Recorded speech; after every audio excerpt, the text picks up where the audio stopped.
우리나라에서는 딥라는 말이 유행하게 된 것이 이세돌 바둑에서 알파고하고 둔 이후로 그런 말이 유행을 하게 됐는데, 그러니까 알파고의 그 역사도 결국은 점점 딥해졌다. 그것이 처음부터 하여튼 그 뭔가 그 바둑을 스스로 그 학습을 해서 베스트를 찾아내는 자체의 능력이 비약적인 발전을 했는데, 그런 것들이 이렇게 딥러닝이라는 효과를 통해서 만들어진 게 아닌가, 내가 그런 생각이 드는데, 하여튼 그건 뭐 중요한 얘기가 아니고, 이번에는 보다 좀 수학적인 기초 개념으로부터 이거를 설명하겠다 그러니까 여러분들 잘 들어보시기 바랍니다.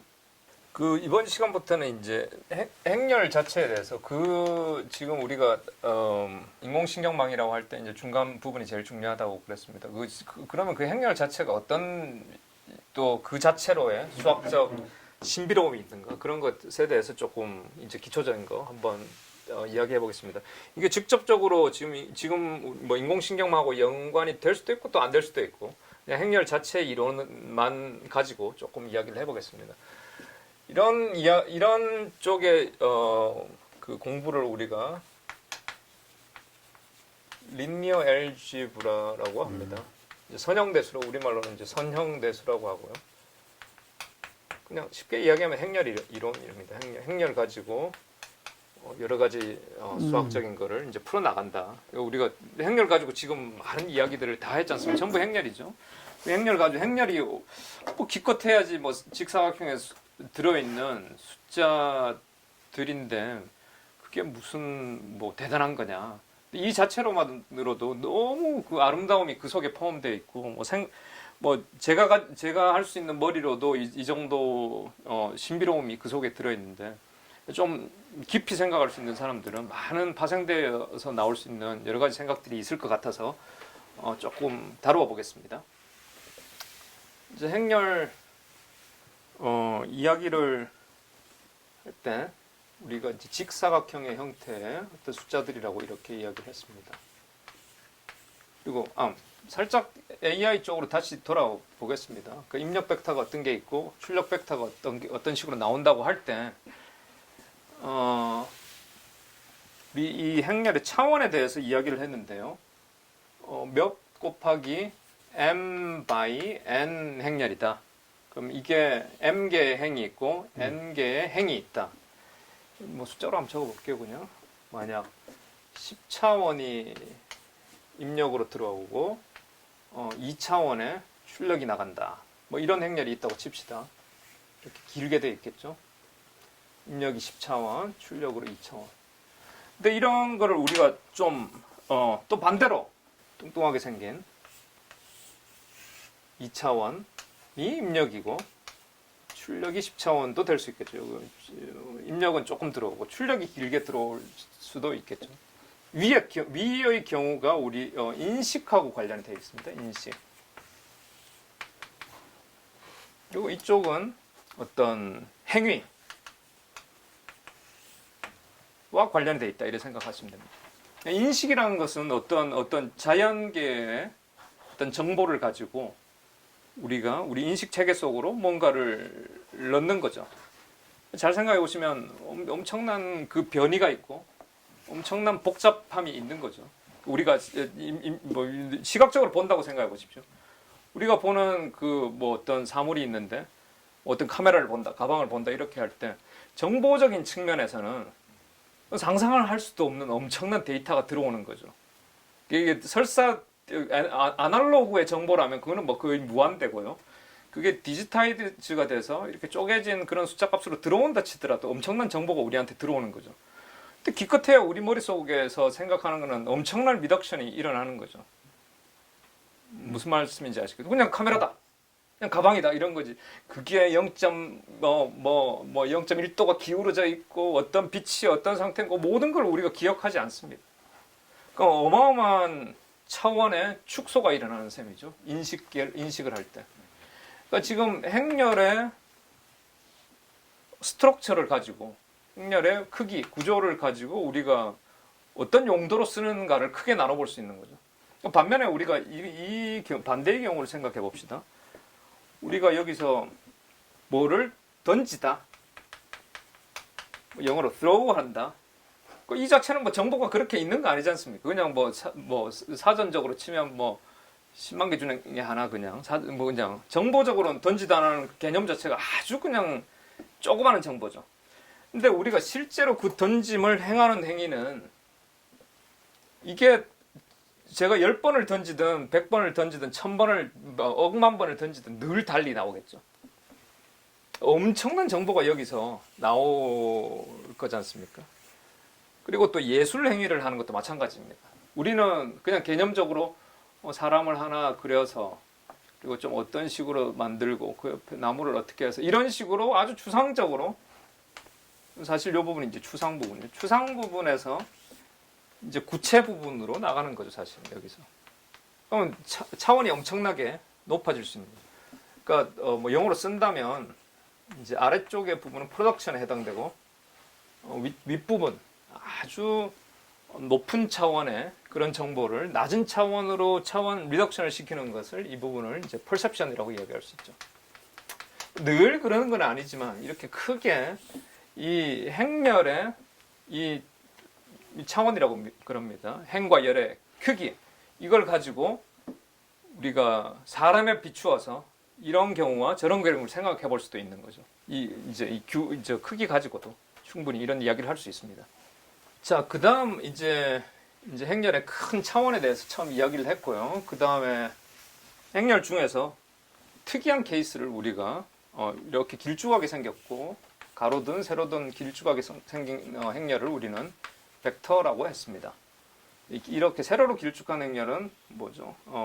예를 들어서 숫자가 3개 있다 이러면 3 by 1 행렬이고, 그 다음에 이렇게 가로로 길쭉하게 생긴 거, 이거는 1 by 4, 1 곱하기 4의 행렬이다. 그래서 이것도 벡터, 이거는 가로로 길게 생겨진 뭐 가로 벡터, 이건 세로로 길게 생겨진 뭐 세로 벡터, 이렇게도 말할 수 있겠지만, 자, 이 벡터 가지고 이야기할 게 많은데요. 지금부터는 이제 벡터를 가지고 우리가 기하적으로 이야기를 해보면 이야기할 게 많습니다. 만약 우리가 뭐 세로든 가로든 상관없이 뭐 하나, 1, 2 이렇게 들어있는 벡터라고 생각해 봅시다.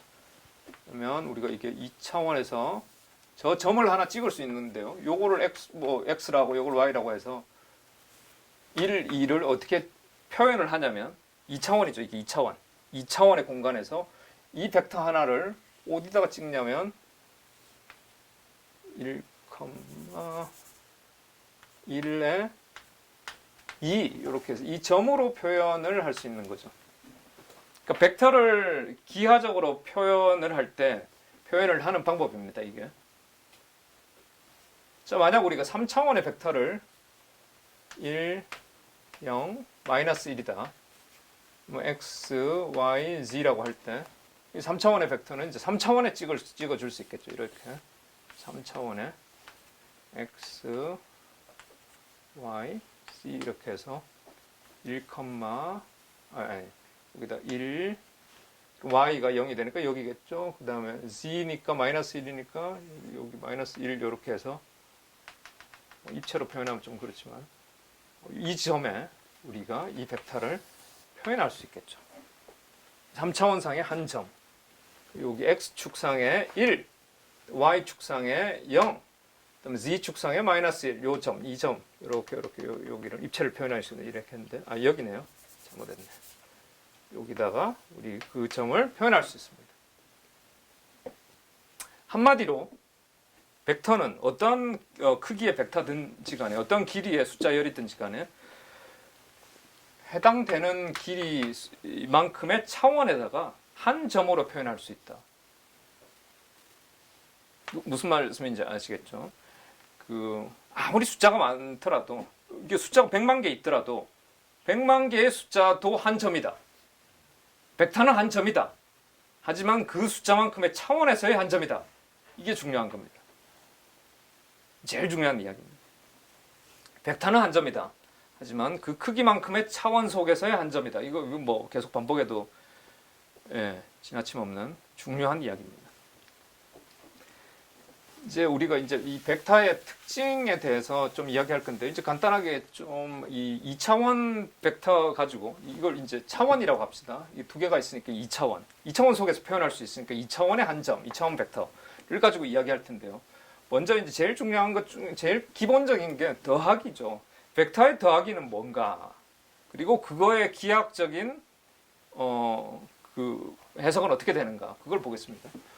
1,2라고 하겠습니다. 1,2 벡터 여기가 있는데, 이 벡터가 있는데 어떤 벡터하고 더해 보겠습니다. 자, 어떤 벡터하고 더하냐면 1, 0 벡터와 더하겠습니다. 자, 이걸 더하기 하면 뭐가 될까요? 이 더하기는 어떻게 한다고 그랬죠? 그냥 하나하나씩 뭐가 되죠, 여기야? 2, 그 다음에 또 2. 자, 위에 이렇게 그냥 우리가 수치적으로 계산을 했는데요. 저거를 무시합시다. 저걸 잊어버리고요. 저걸 그냥 까마득히 잊어버리고. 자, 이 벡터를 우리가 xy라고 하고 여기에다 표시를 해봅시다. 어디다 표시가 될까요? 여기죠. 이 점이죠. 벡터는 한 점이니까. 이 점. 자, 이건 무시하시고요. 이걸 두 개를 어떻게 하냐면 요렇게 한 벡터, 원점으로부터, 원점이 중요한 겁니다. 원점으로부터의 방향과, 우리 벡터가 물리 시간에 배우면 이제 방향과 힘이라고 그랬죠. 방향과 이 방향이고, 그 다음에 요만큼 길이다, 힘이다, 이렇게 생각하시고, 그 다음에 이 벡터는 이 방향으로 요만큼의 힘이다, 이렇게 생각하시면 되죠. 그러니까 원점에다가 이렇게 직관적으로 이제 좀 무식하게 생각해보면 여기다가 말뚝을 박아놓고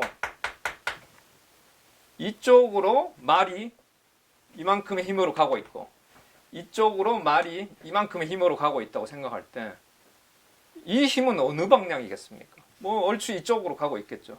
얼추 이쪽으로. 한 힘은. 그걸 어떻게 하냐면 그냥 이런 식으로 우리가 평행사변형을 만드는 거죠. 이런 식으로. 요거하고 평행하게 이렇게 해주고 이거하고 평행하게 이렇게 꺼주면 한 점이 생기겠죠. 저 점이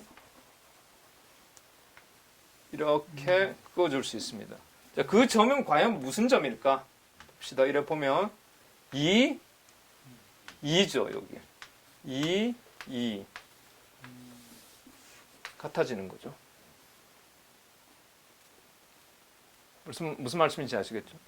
그 벡터의 더하기가 이렇게 쉽게 이해될 수 있습니다. 빼기 해볼까요? 빼기 하면 이거 빼봅시다. 빼기는 더하기하고 똑같다고 그랬죠. 빼기는 더하기하고 똑같아 했는데, 자, 보시면 빼기는 이쪽으로 가는 걸 빼기 하면 마이너스를 하면 반대쪽으로 생각하면 되겠죠. 자, 그러면 그것과 더하기를 했다. 요거. 자, 이거 원래 있던 것에 마이너스를 붙였으니까 반대쪽. 원래 있던 게 이거였죠. 그거에 정반대쪽으로 요만큼을 하고, 자, 원래 이거였죠. 이거와 이거를 이제 합하면 되는 거죠. 그러면 요렇게 또 평행사변 만들어서 요 점. 저는 빼기를 한 게 요 점이겠죠. 실제 그런지 봅시다. 이거 빼면 뭐죠? 0이 되고, 또 저거 빼면 2가 되는 거죠. 그래서 0, 2 벡터니까 요 점이 되는 거죠. 0,2가 되니까. 뭐 아주 기본적인 거지만 이것만 하면 그래도 행렬에 저 벡터의 더하기 그것과 기하에 대한 게 벌써 끝난 거죠.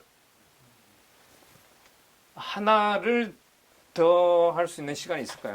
예, 하나를 더 하는데 사실 여기 이 부분이 사실은 제일 중요한 부분입니다.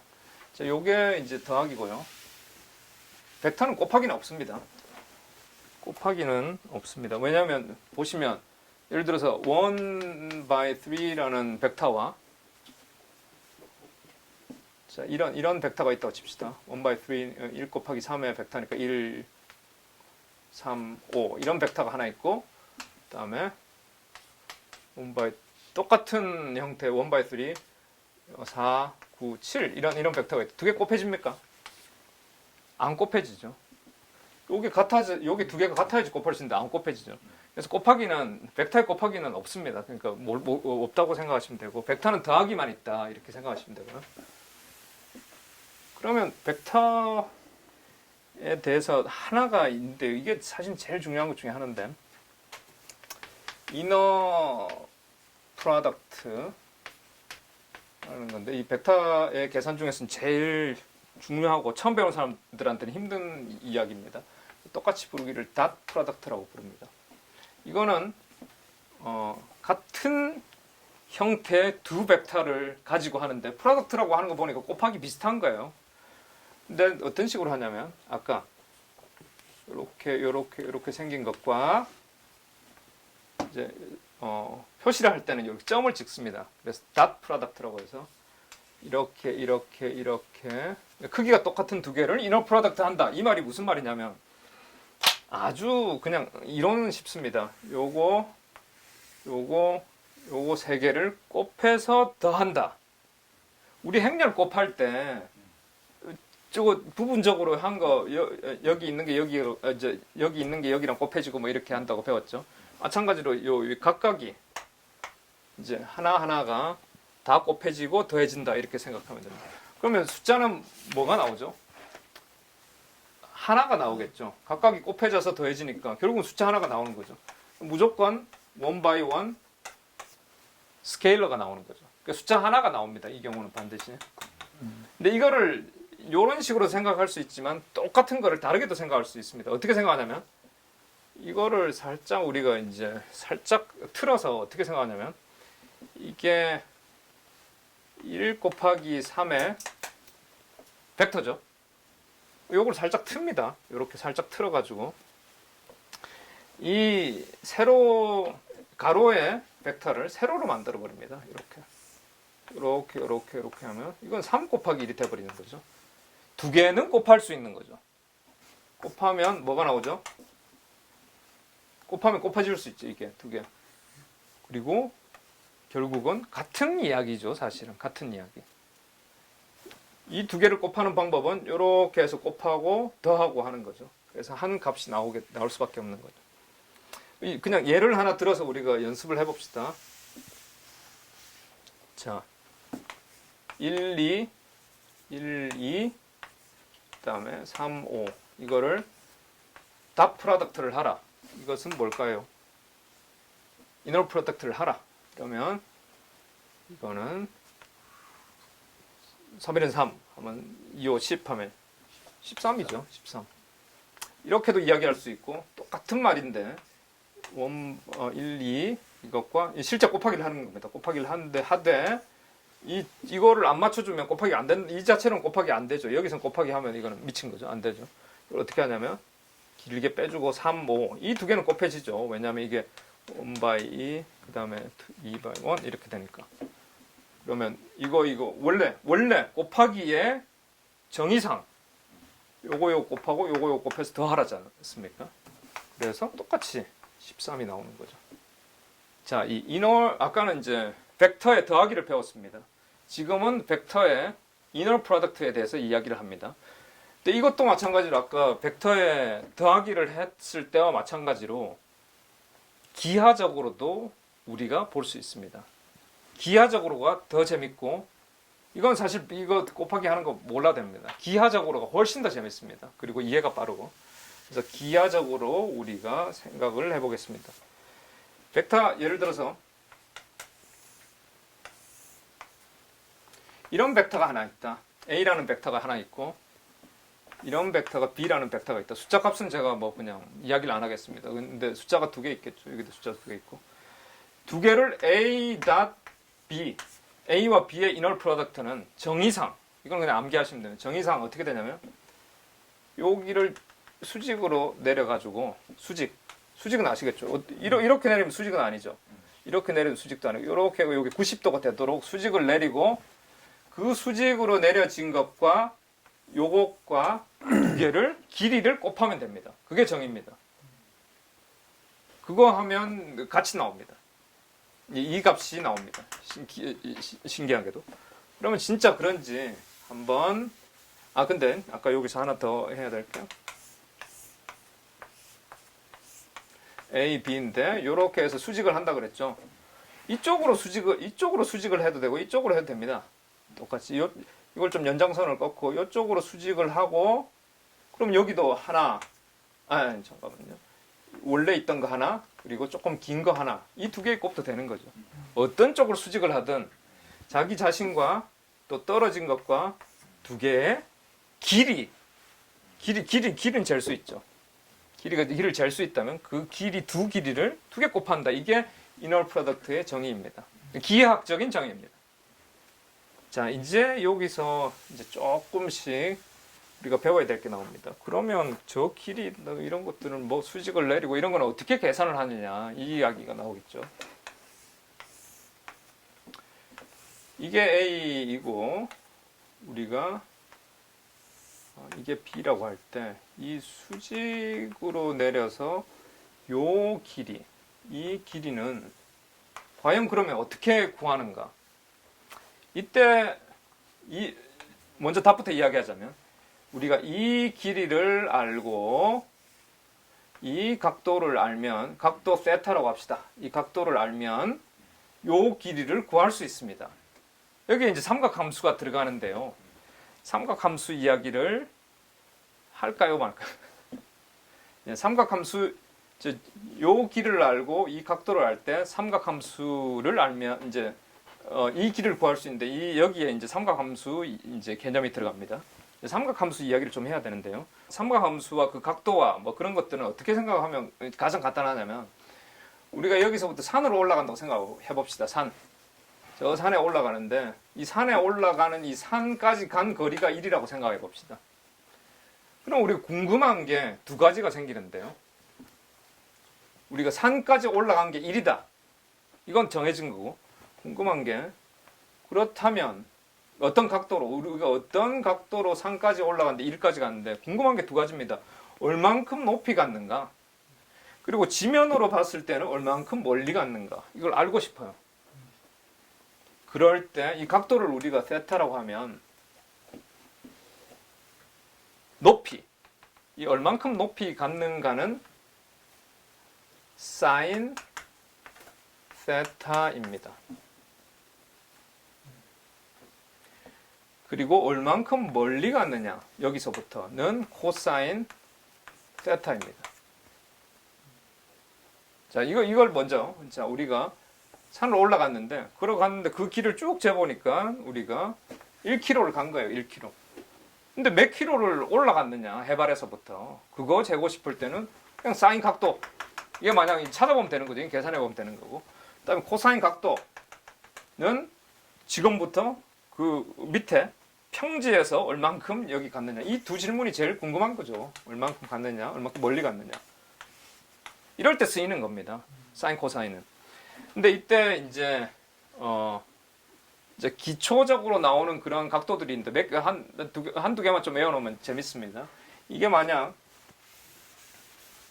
그 각도가 30도다. 자, 우리가 1km를 갔는데 이 각도가 30도 되는 산을 올라갔다. 그러면 그 높이는 우리가 사인 세타라고 했죠. 사인 세타에다가 여기다 30도는 2분의 1입니다. 2분의 1. 2분의 1km, 500m를 올라간 겁니다. 자, 요거 하나 암기하시고. 자, 그 다음에 우리가, 만약 60도만큼을 산으로 올라갔다. 산을 탔는데 그 산이 60도다. 산을 60도를 탔다. 근데 이 산에 올라간 그 걸음으로 치면 이게 1km다. 그러면 얼만큼 멀리 갔느냐? 여기에 또 아까 뭐라고 그랬죠? 코사인 세타라고 했는데 코사인 60도죠. 는 이것도 마찬가지로 2분의 1이더라. 아시겠죠? 얼추 보면 그렇게 나오죠. 이거의 반이 이 정도 되고 아까 이렇게 기울어진 거 이렇게 30도 되면 이게 1일 때 이게 2분의 1이 되는 거죠. 이게 30도일 때.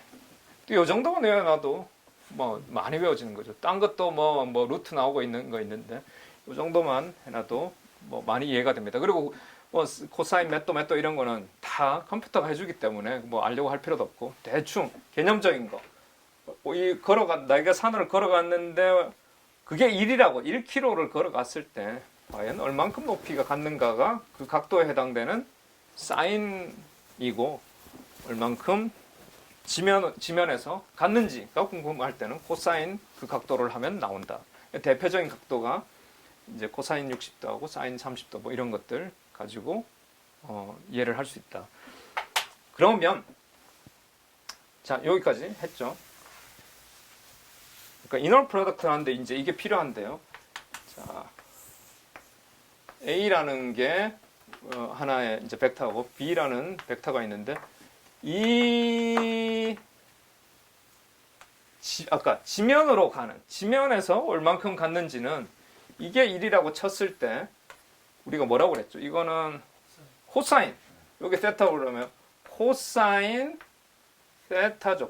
코사인 세타 뭔지는 모르겠지만 그거는 넣으면 나오는 거니까 계산 나오는 거지 걱정하지 말고 이게 1일 때 그런데 1은 아니겠죠. A 길이만큼이죠. 그 A의 길이를 우리가 곱해주면 됩니다. A의 길이를 이렇게 표시합니다. 이렇게. 그 벡터의 길이는 이렇게 표시를 합니다. 그 벡터의 길이, 요 길이 우리가 재보면 그게 요 길이죠. 요 길이죠. 이 길이를 우리가 이렇게 표시할 수 있는 거죠. 그리고 또 이거를 곱해준다고 그랬죠. 이 B. B의 길이는 B의 길이 이렇게 하면 되는 거죠. 자, 그러면 다시 여기 가면 A의 길이 곱하기 B의 길이 곱하기 코사인 세타 하면 된다. 끝나는 거죠, 그냥. 그게 이 이너 프로덕트예요. 자, 다시 두 벡터의 이너 프로덕트는 A의 길이 곱하기 B의 길이 곱하기 코사인 세타. 끝나는 거죠. 개념적으로 설명할 때는 한쪽으로 수직으로 내려라. 그리고 그 그림자와 또 그것의 또 다른 벡터의 길이와 두 개를 그 길이를 곱하라. 이렇게 기하학적으로 그렇게 설명하면 되고 공식적으로는 이 길이 하고 코사인 세타를 곱하라. 이렇게 하면 되는 거. 다 같은 말입니다. 여기서 이게 왜 이너 프로덕트라는 게 왜 중요하냐면 인너 프로덕트가 뭐라고 그랬지?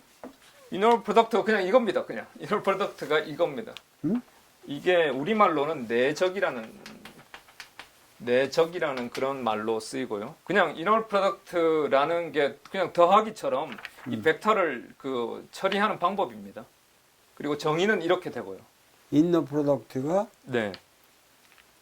똑같은 길이의 벡터를 이너 프로덕트 한다고 하면 요렇게 쓰고요. 그거는 A의 길이 곱하기 B의 길이 곱하기 그 사이의 각도의 코사인이다. 이렇게 생각합니다. 이게 정의고요.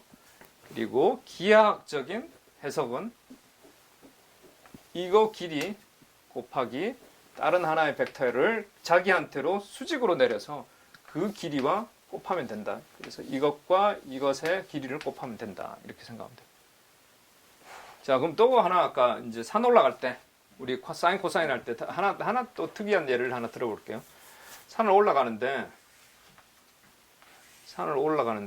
우리가 산을 아까 만약 60도를 이렇게 올라가면 그런데 1km를 걸었다.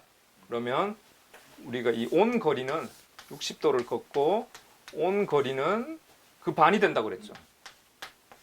500m가 되는 거죠. 근데 만약 이거를 90도로 걸으면 어떻게 되죠? 90도를 암벽타기를 해가지고 올라갔다. 1만큼 올라갔다. 그러면 아까 뭐라고 그랬죠? 아까 코사인은 이 거리죠. 근데 우리가 얼만큼 갔죠? 90도를 하면 코사인 90도를 해가지고 간 거리는 가지를 못했죠. 올라가면 올라갔으니까. 이거는 무조건 0이다. 그러면 사인 90도는 어떻게 되죠? 우리가 1만큼 올라갔을 때 사인 90도는 얼만큼 높이 올라갔죠? 1만큼 올라갔죠. 그래서 사인 90도는 1이구나 이렇게 생각하면 되죠. 이것도 특수한 케이스라서 암기 뭐 하여튼 뭐 원리대로 하면 그냥 다 저절로 이해가 되죠.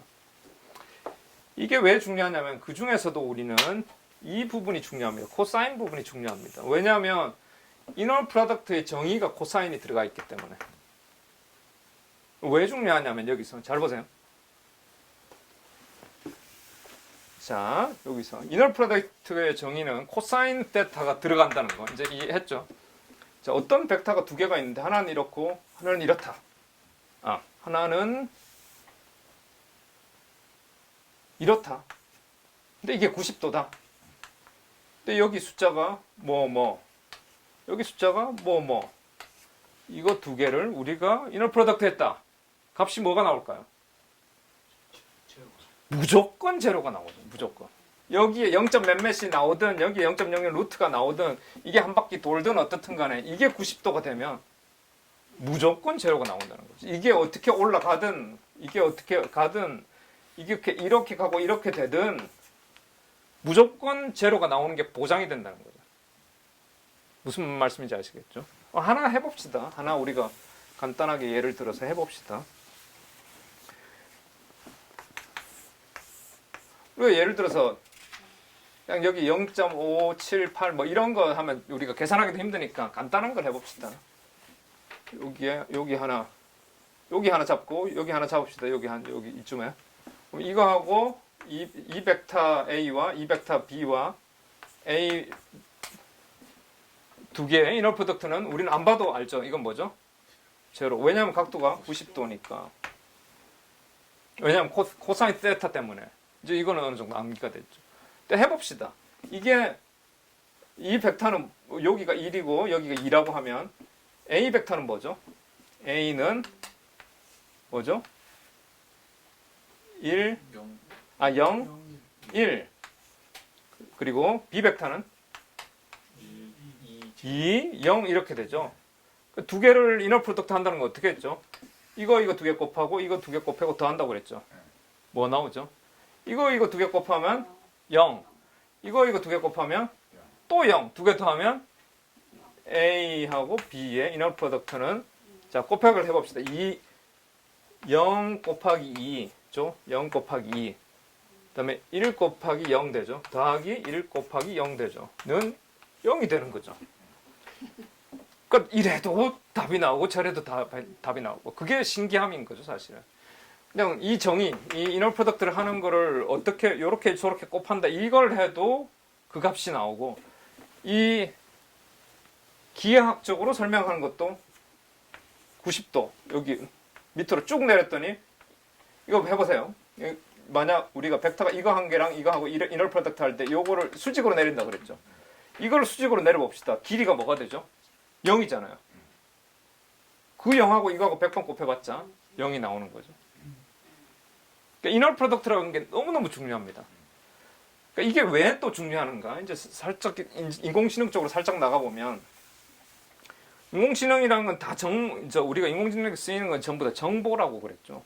정보의 벡터인 거죠. 정보는 벡터라이즈 되어야 된다고 그러고. 그러면 이 정보라는 게 뭐 숫자 두 개로만 이루어져 있지는 않고 뭐 100만 개의 정보도 있을 수 있고 뭐 10,000 개의 정보가 있을 수도 있는 거죠. 그러면 어쨌든 근데 그럼에도 불구하고 아무리 길든 한 벡터는 그 수만큼의 차원 속에서 이 차원을 이게 말도 안 되지만 이 차원을 제가 이런 식으로 표현해 보겠습니다. 그 차원 속에서의 한 점으로 표현될 수밖에 없는 거죠. 또 다른 어떤 정보라는 게 한 점으로 표현될 수밖에 없는 거죠. 그런데 이것도 점이고 이것도 점 이게 100만 개의 숫자다. 그리고 이것도 100만 차원의 벡터다. 근데 100만 차원의 우리가 그 우주 공간에서 이 두 점이 찍혔는데 그게 원점하고 이렇게 했을 때는 결국 삼각형이죠, 사실은 이거는. 아무리 100만 차원이라도 이 점과 생각해 보세요. 100만 차원에서 한 점과 원점과 이것은 각도가 하나밖에 안 나오죠.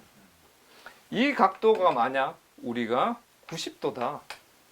두 개는 정말 무관한 정보다 이렇게 말할 수 있는 거죠. 서로 무관한 정보. 무슨 말씀인지 비슷하지 않다. 근데 만약 이 각도가 0도다. 거의 비슷한 정보다. 똑같아, 정보적으로. 라고 할 수 있는 거죠.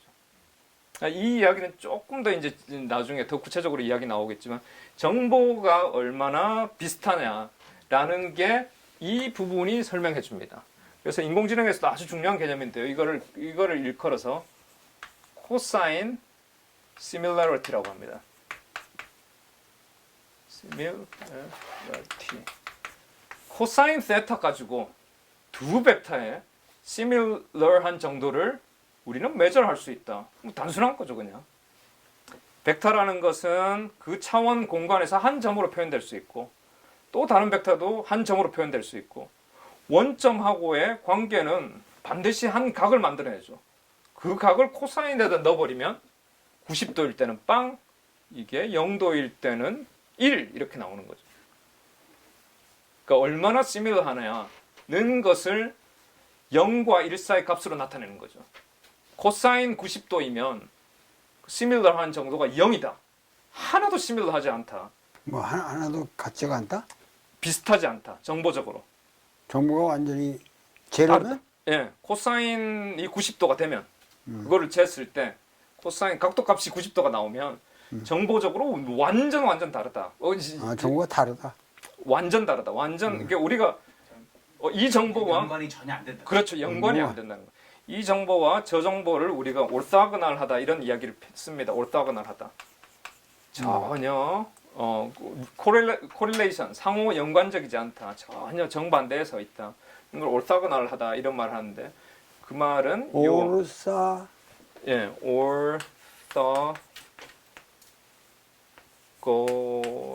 이렇게. 이 말은 90도의 관계다 이 말입니다. orthogonal 이 말은. 그러니까 두 정보가 orthogonal하다. 그 말은 두 벡터가 90도의 관계다. 그 말은 전혀 관련이 없다. 근데 이제 전혀 관련이 없다는 게 그게 뭐지? 이렇게 이제 의문을 가지실 텐데요. 그거는 이제 다음 시간에. 1이면은 정보가 거의 같다? 예, 각도가 그러면 보십시오. 이게 어떤 식으로 되냐면 원점이 여기 있고 두 벡터는 A라는 벡터와 B 벡터는 똑같이 맞물려 있죠. 길이는 다를 수 있지만 두 개가 이렇게 같이 가는 거죠. 길이는 다를 수 있지만 그 각도가 0이라면 그럴 때 유사도는 1인 거죠. 1. 코사인 각도가 0일 때 코사인이 0이면 우리가 1이라고 봤죠. 그래서 제일 유사한 거는 그 코사인 각도가 0일 때 유사하단 말이에요? 유사하다. 정보가? 그대로 A, B 그대로 곱해버린다는 거고.